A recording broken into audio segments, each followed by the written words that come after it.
So Kanye West has been doing a bit of a fascism speed run the past few weeks, and honestly, we're not sure what the initial cause of this latest tirade was, or whether this was something that's been brewing for quite some time. It does appear that it has been brewing for a little while, but in less than a month, Kanye has very quickly outed himself as an anti-Semitic conspiracy monger who has solidified relationships with some of the worst people in an already repugnant industry. Now, in case you're keeping track, he pulled the White Lives Matter stunt during Paris Fashion Week. He appeared on Tucker Carlson in what ended up being a heavily edited interview where even what made it to broadcast was unnerving, but knowing that certain statements were edited out for being a little too extreme for Tucker Carlson's audience, that's very telling. Ye then appeared on a podcast from LeBron James' production company, but then the decision to even air that was pulled because the interview was too hard, apparently, to edit around all of the hate speech contained within it. There was that, and then there's also Kanye's lifelong friends and partners in the industry having seemingly cut ties with him. Also, Kanye West's bank, JP Morgan Chase, cutting ties with him. Ye appearing on another podcast over the weekend where he not only tripled or quadrupled down on everything, but also decided to unveil a hot new take on the murder of George Floyd. And by hot new take, we mean just the lamest, most fucking Facebook boomer take imaginable. Yes. Which was proven incorrect in court. It's a new take coming from Kanye West, but a take that has been around since the beginning of And a take which he directly got from a new movie, hot new movie from his best bud, Candace Owens. Yes. Who cannot handle the idea that a black man having his neck stepped on for 10 minutes and dying could be seen as part of a larger problem. Exactly.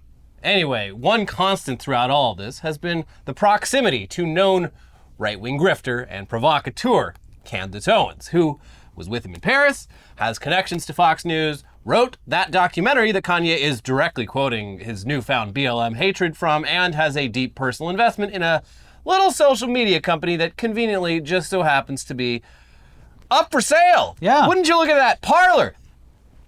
Get it while you can. I got a hot tip on a lovely social media platform that you can own. Slaps social media network. You can fit so many subpoenas in this bad boy. Slap. You can fit so much anti-Semitism in here. So yeah, everybody knows owning your own social media company is the hottest new status symbol for the ultra-wealthy, specifically ultra-wealthy people who feel as though their right to free speech is just being trampled all over. Despite that claim being as far from the truth as you could possibly imagine. I wish Kanye's free speech was under attack.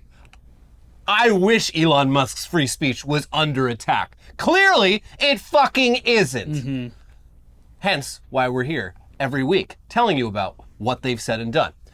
So yeah, three of the most controversial men in the entire country are literally just buying free speech in a direct line to people who blindly worship them. In spite of all that, you do kind of have to hand it to Candace Owens for pulling off her greatest grift to date, convincing Kanye West to buy her husband's failing social media platform, Parler. That's right, folks. She foisted him. She did. Candace Owens' husband is the CEO of Parler, which having this be the big news story at the end of Candace Owens putting herself right next to him for 2 weeks straight is kind of funny. Yeah, she's a great saleswoman. Mm-hmm. It is impressive that, this is so blatantly manipulative, yet somehow Kanye is incapable of realizing that he is being exploited in real time. Waking up at the beginning of this week and seeing that Kanye West was buying right-wing social media platform Parler, it wasn't all that shocking considering everything else that's happening. But as many have pointed out, the fact that the beneficiary of such a buyout would literally be Candace Owens and her husband, it's just so obvious that even we are shocked that such a successful entrepreneur would be so gullible. For the sake of clarity, there is almost certainly more going on here than just a rich guy getting swindled. This extremist platform is now getting a massive celebrity endorsement.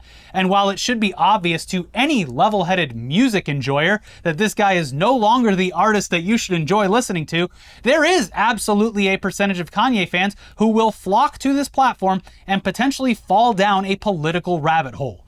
This is less of a presumption and more of a description of the exact scenario that Owens and her husband, along with the rest of the GOP, are hoping for. the financial windfall that they'd be receiving related to this acquisition is just a nice bonus. I just still don't see the logic behind this. Aside from Kanye's newer fans, I don't see how the longtime Kanye enjoyer is really gonna have much fun on Parler of all places. In fact, I feel like they might find Parler to be actively hostile to many of the things they hold dear. But I could be wrong. I think in this case you might be, because everything so far has proved that, like, yeah, there are, like, people are dumber and more angry than anyone can imagine. Yeah, we've shown that to be true. Yeah, but here's the AP with more on this. The rapper formerly known as Kanye West is offering to buy right-wing social network Parler shortly after getting locked out of Twitter and Instagram for anti-Semitic posts. The acquisition of Parler would give West, legally known as Ye, control of a social media platform and a new outlet for his opinions with no gatekeeper. Even among the new breed of largely right-wing, far-right, and libertarian social apps that purport to support free speech by having looser rules and moderation, Parler's user base is tiny, and with competition only increasing for the relatively small swath of mostly older people who want to discuss politics online, there's no clear roadmap to growing it beyond a niche platform chasing crumbs left by mainstream social media. Parliament Technologies, which owns Parler, and West said Monday the acquisition should be completed in the fourth quarter, but the price and other details were not disclosed. Parliament Technologies said the agreement includes the use of private cloud services via Parliament's private cloud and data center infrastructure. Okay, well, the numbers don't lie either. I mean, moral and ethical stances aside, Parler is a horrific business idea, even in the already flooded social media landscape. And for comparison, Truth Social, which hasn't gotten anywhere close to the amount of active users needed to thrive as a business, is still getting just around 2.4 million monthly active users. Getter, another right-wing platform I forgot about Getter. You're probably aware of, Getter is actually beating Trump's platform. Oh. Getter has 4 million monthly active users. That's got to make Trump so mad. And it probably does, if he was aware of its existence. Yeah. Now, during the first half of this year, Parler couldn't even come close to 1 million active monthly users, averaging around 725,000 instead. Now, these numbers, they do seem pretty high, considering the very specific type of content on these platforms. But they are, in fact, minuscule when put alongside literally any other comparable business. Around the same time that Parler was getting 700,000 monthly active users, Twitter was getting just under 250 million monthly active users. And Twitter is famously bad at making money, despite getting hundreds of times more traffic than its next closest competitor. Wow. Yeah, it really puts it in perspective. Mm-hmm.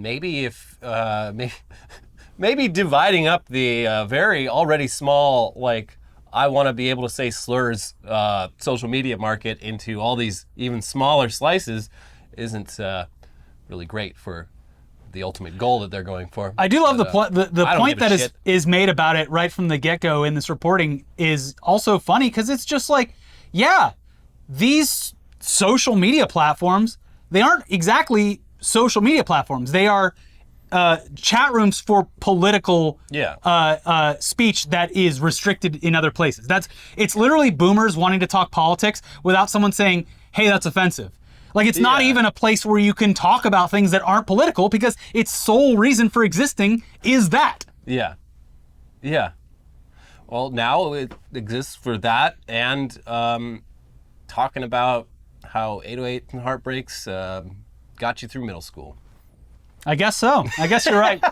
So yeah, seems like a bad deal. Yeah. A hilariously bad deal, which just on its face appears to be nothing more than a Candace Owens grift. A classic Candace Owens grift, the biggest grift possible.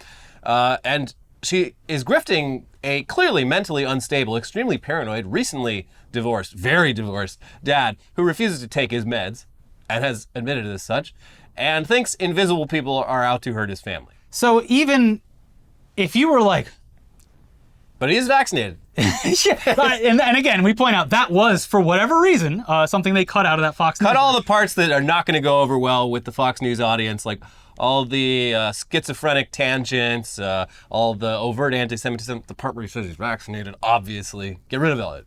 Trim it down. Yeah. But yeah, look, not excusing any of Kanye's recent actions at all. No. Just pointing out how gross this is from every angle. This man needs help, and he is not Candace Owens. He is not getting help right now. Yeah. He's getting the opposite of help. Mm-hmm. But here's a quote from Candace Owens' husband regarding the deal. This deal will change the world and change the way the world thinks about free speech. Look, okay, he might be right for the wrong reasons, of course. This could certainly change the way the world thinks about free speech.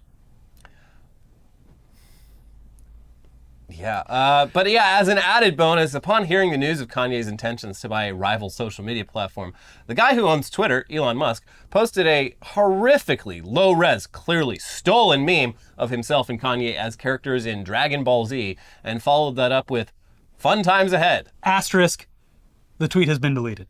Oh. By the time we filmed this, between starting the script, get him? Between starting the script and filming, he deleted it, but it was up for several hours. Did you see even Trump was like, Kanye needs to calm down? Kanye, I watched the interviews, looking a little crazy. Yeah, but just Musk posting this alone, it's an insane endorsement for multiple reasons. But mainly the fact that Elon is clearly endorsing a move by a guy who is admittedly off his meds and going on horrific rants every chance he gets. It's strange to give that classic Elon Musk thumbs up amidst all of this. The guy has quadrupled down, and you're like, you know what? Good. Thumbs up. Can't wait to see where this is going to go, Kanye. All love over here. I mean, he's probably glad that this means he doesn't have to, be on Twitter? Yeah, he doesn't have to do the awkward decision of letting Kanye back on Twitter and seeing what happens. Now he's like, oh, good. Oh, Kanye, this is going to work out great. You post all your shit over there. I'm not preventing any free speech from happening. You are simply choosing to post on your own social network. That's an interesting take on it. The other thing that's weird about potentially financially perilous to both Kanye and Trump, though, is Elon Musk has already made his intentions well known that he would like Twitter to become more open and bring certain people back to it, including Trump and Kanye. But as pointed out in the reporting on this, it's like all that's going to do is immediately ruin Truth Social and Parler, because they will cease to exist when the only reason they exist leaves the platform. Yeah. So yeah. I'm sure Trump's got Truth set up in a way where he can't lose.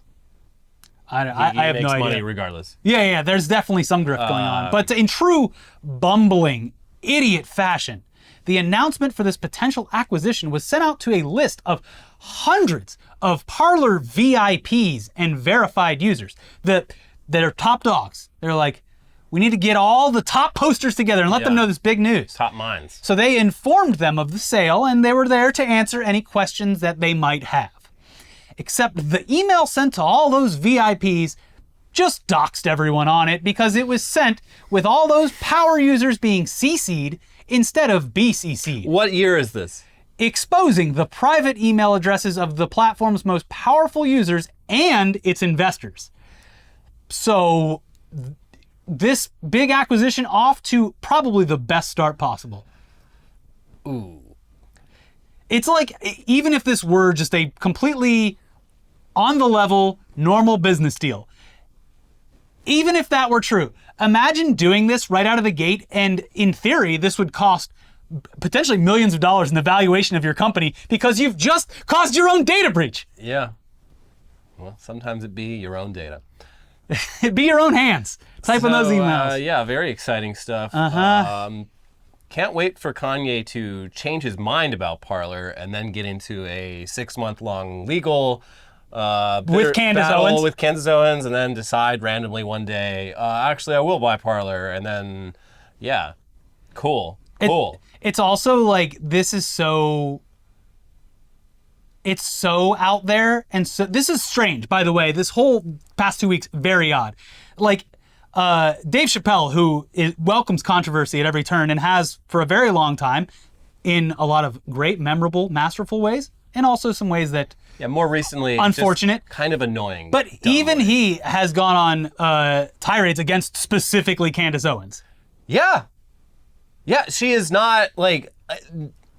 It's very strange that Kanye seems to be so close to her when she is just transparently a grifter.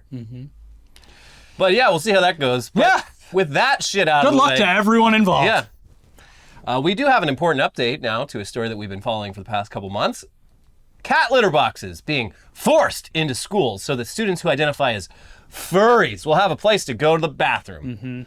As we've covered time and time again, this is not a real thing that's actually happening. It's only being perpetuated because gullible old people believe it's real and it's destroying the fabric of society. It's fucking fake. Litter boxes are not being forcefully placed in schools for furries.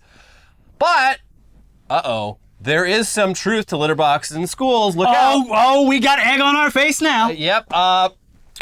Corrections and omissions. Turns out there are litter boxes in some schools. The reason might shock you, though, is for the most depressingly American reason possible. Here's Ben Collins of NBC News. My NBC News colleagues and I spent the last month finding the root of America's hottest, dumbest urban legend. Schools are leaving out litter boxes for kids who identify as furries. Despite what Joe Rogan says, it's not true, but its origins are grimmer than you'd ever imagine. He then goes on to list some recent examples of this urban legend coming straight from people high up in GOP circles all the way down to regular citizens on Facebook. Then drops the origin on everyone like a ton of bricks. A reason so simple, so American, that it is painfully obvious, but also horrifically bleak. Do the schools have it so that if a cute little kitty comes in school that it has a place to poop, then the kids can all pet the little kitty? Is that it? No, it's not. NBC News found one example of a school district keeping cat litter on campus. Got it! The Jefferson County School District has had classrooms with cat litter since 2017. Aha! It runs deep. In case students are locked in a classroom during a shooting. Well, why would they? Jefferson County is where Columbine is located. Cat litter was handed out in Columbine School District for active shooter situations 5 years ago. Since then, the litter boxes in schools rumor has evolved into a way to mock LGBTQ youth. It's now being used as a culture war ammo by over 20 GOP politicians nationwide. So it's not for furries to poop and piss in. It's for kids who are barricaded inside of a classroom during a active shooter situation and can no longer access the school's bathroom safely to be able to piss and shit while fearing for their lives. Yes. Well, that's just not as fun. Yeah, that's pretty depressing. We all had a good laugh when it was just, hey, look at these. They think they're putting litter boxes in there for the furries. They're stupid, huh? No, actually, at least one litter box did exist, and it was so that people could go to the bathroom while the school was being shot up.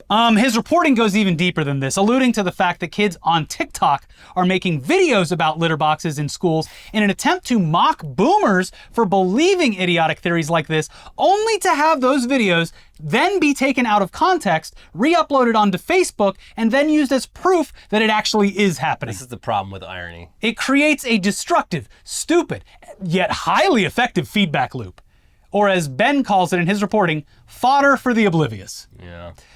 Links to his full reporting are available in the description below, as usual, but it is definitely a fascinating read about a very dumb, yet very destructive and pervasive urban legend that is happening right now. Yeah, no, it's speeding up, despite every example of this being officially brought to a local government, just being immediately, this is not a thing that's fucking happening. Trust me, I run the school. I voted for Trump too. I just happen to have firsthand experience proving that this shit is fucking bullshit. We've solved the problem. We've discussed it with our government. We have solved the problem. Don't worry, we have this handled. New gun control coming out. All assault rifles will be shipped with a little sample baggie of cat litter. Yeah. And it's that good stuff too. It's the stuff that's clear and it's not gonna track all over. It's not gonna track all over the classroom. You don't even know there's shit in that room. Yeah, and no dust. When the terrified student is squatting in the corner, scared for their lives, no dust. No dust. No allergens to worry about. We solved it, folks. Okay. Moving on now, bad news for BTS fans out there, because it appears as though the world's largest and therefore greatest musical act will be taken off the road, out of the recording studio and into basic training because BTS is joining the Korean military. Look out, Kim Jong-un. We've got an army coming for you. If they don't turn this into a updated, rebooted version of Stripes, then what was everything for? I mean, they're literally doing Elvis. Yeah, no, they're doing Yes. Elvis in the army. Yes. Hey, be pretty cool if you join the army with me. Pretty cool. You might meet Elvis. Like, I'm doing my part. Obviously, no, we're going to keep him as far away from the front lines as humanly possible. He's valuable. And the same goes for BTS. But you get to say, hey, I served with BTS. That's pretty cool, huh? Anyway, here's Rolling Stone. After news broke that the 7-member K-pop group would go on hiatus until 2025 while the men fulfilled their military duties, most of their devoted fan base, known as ARMY, decided to stand behind them with a singular message: trust BTS. Stan Twitter timelines were filled with live reactions to the news, first with disappointment in the South Korean government, but later with support for BTS. There had been much speculation about whether the Korean government would exempt BTS from enlistment after the country pushed the requirement in 2019 for K-pop artists to serve in the military until age 30. But fans praised the band for seemingly making the decision to join the military on their own. I'm sure they did. As part of the HYBE family, we support and encourage our artists and are beyond proud that they will each now have time to explore their unique interests and do their duty by being of service to the country they call home, read a statement from the group's label Monday morning. And this is, of course, just like 2019, sure, but now, wild timing. We have the growing threat of nuclear war. BTS killed by tactical nuke. And they are right there on the border of a literal psychopath. It's a good insurance policy because if something were to happen to BTS, the entire world, but especially in Korea, but everyone would be mobilized. If you think the U.S. Army is intimidating, wait till you get a load of the BTS Army. Yeah. Because no one has faced the BTS Army online and lived to tell the tale. Absolutely not. You make even the most subtly snide remark about BTS. I love BTS. As a matter of fact, I want to say it right now. I love BTS. I don't know. Big fan. Yeah, I could never have anything bad to say about them. I love all their songs. Yes. All of them. Especially the one where they do the big elaborate dance number. That's also my favorite. I also, I love them all. I love all the K-pop artists. I think they're all, it's hard to pick the cutest boy because they're all so cute. Exactly. Yeah. And they're, you know what? Serving your country, more attractive. Yeah, nothing hotter than a man who is willing to die for his country. But okay, of all times, specifically right now, on the cusp of potential nuclear war, it's just odd. But in reality, this is nothing more than PR, and the likelihood of any of these members seeing combat is essentially zero. Comeback tour though, 2025, gonna break records. They're gonna roll through Seoul on a tank. There'll be a military parade. It's gonna be sick. I do not want to see the Ticketmaster dynamic pricing on those bad boys. It's going to cost an entire country's GDP to go to one BTS concert in 2025. People will do it. Yep. But speaking of people who might be taking a little bit of a break from the limelight, according to Variety, Ezra Miller has officially pleaded not guilty to burglary charges in a Vermont court Monday morning. Miller, who's charged with burglary into an occupied home and petite larceny. That's cute. Is that what it said? Did they come up with a new term for it? I thought it was petty larceny. This is a copy. Faces up to 26 years in prison if convicted on both charges. What? Okay.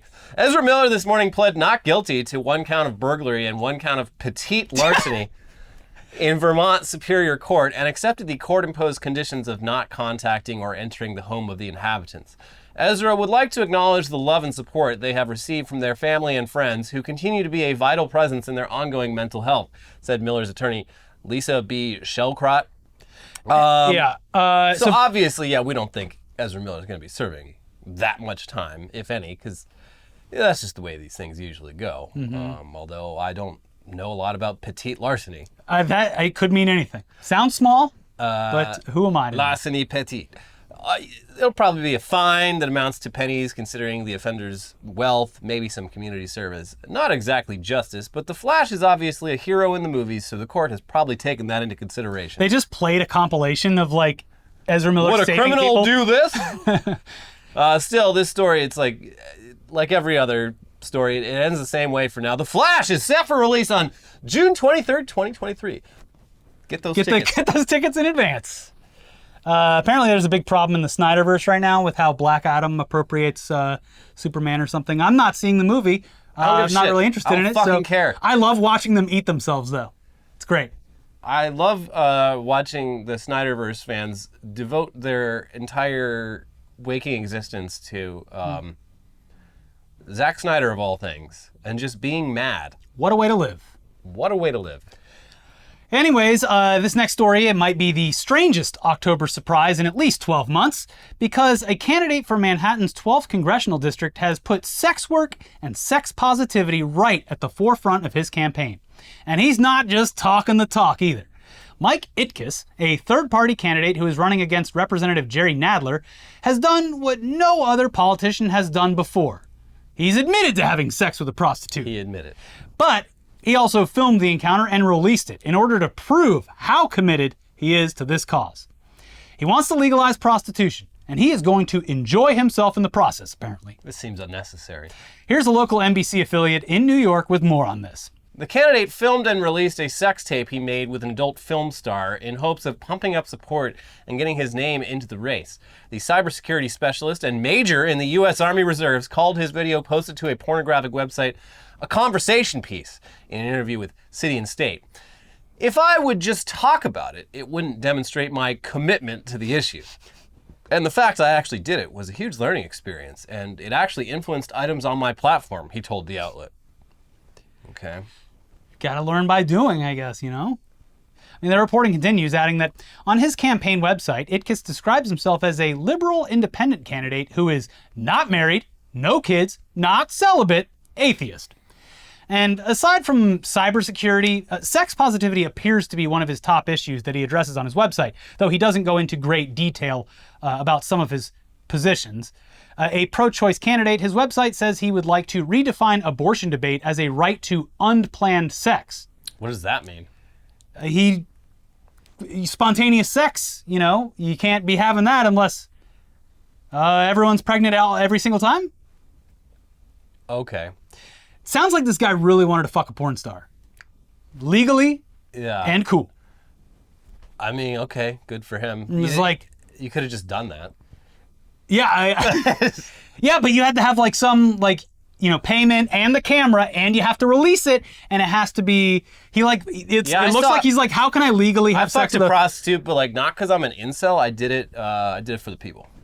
Yes, did it for the people in New York. Yeah, it seems like a loophole that was exploited, but to be honest, he did it. He committed to the bit. Wow. And he doesn't have much, if any, of a shot in the race, and despite being pretty cool about certain aspects of a pretty taboo topic, including the fact that legalization would go a long way towards ensuring the safety of sex workers in a lot of conditions, he also has some pretty bad takes elsewhere. So we'll just leave this where it's at. An outrageous attempt at building momentum for a small independent candidate who is, at the very least, extremely committed to his policy positions. I'll say. Yeah, I didn't hear about this guy before last week, so in one aspect it's working. And maybe many New Yorkers are out there saying, I'd like to have sex with a porn star too. Yeah. I'm glad someone's finally saying it. Yeah. Over in news that unfortunately is not very shocking, G4 has been shut down by its parent company, Comcast. Mm-hmm. What was shocking, however, was the fact that the remaining employees of the company, including the on-camera talent, were not even aware that this was coming, and or that it was happening, or that it happened without their knowledge. They found out the same way as everyone else. They didn't know, they didn't hear about any plan for severance or literally anything. They all randomly found out thanks to the news being spread on Twitter, which is just a horrible gut punch, especially after the company very publicly laid off a bunch of people just a few weeks ago with the intention of buying more time to attempt to turn a profit. Instead, the parent company was just like, oh, what's this on our budget sheet? Boink. Why do I own this? Well, bye-bye. So yeah, it feels really shitty to say that, people saw this coming, but... All right. I mean, everyone kind of did. It literally already happened before. But yeah, within the industry and just from a viewer's perspective, it was going to happen. But you got to give them credit for committing to a fully budgeted revival of a very large production. We don't think this downfall was for any lack of trying from those on staff. They seem to be giving it their all. Yeah, it's just financially impossible to manage a production that big and have it become massively successful quickly enough to offset what it costs to make. Yeah.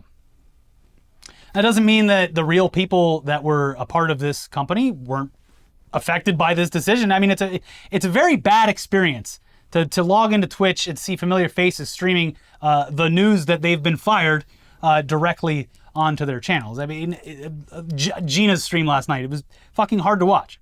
Just like, I've known Gina for a decade now. I hate seeing her go through this. It fucking sucks. Having said that, I hope that everyone involved in G4 uses this opportunity that they've had over the past year as a stepping stone on their resume. Yeah. Because it was, kind of said it the same thing when Ven started. We were both just like, get paid. Get that money. Get that real. Don't count on it being around forever then. Yeah. So good luck and Godspeed to those affected there. In the meantime, please check out our most recent episodes. We have a whole episode about, nothing is sacred anymore. All of our biggest competitions are being exploited by bad actors, even the Fat Bear competition. Sad. So the Fat Bear competition obviously had some cheating scandals going on, so we covered that, of course, on Weekly Weird News. And also, the Dodgers are now out of the playoffs. Horrific. And we've made fun of so many sports over the last couple of weeks that I have nothing to watch now. I hope you're happy. I'm not. Anyways, that's it. Weekly Weird News is up there now. We also have a news dump from, last Friday. And we'll see you guys soon for some tech news and some other episodes this week. Thank you for joining us, and we'll see you soon. Bye-bye.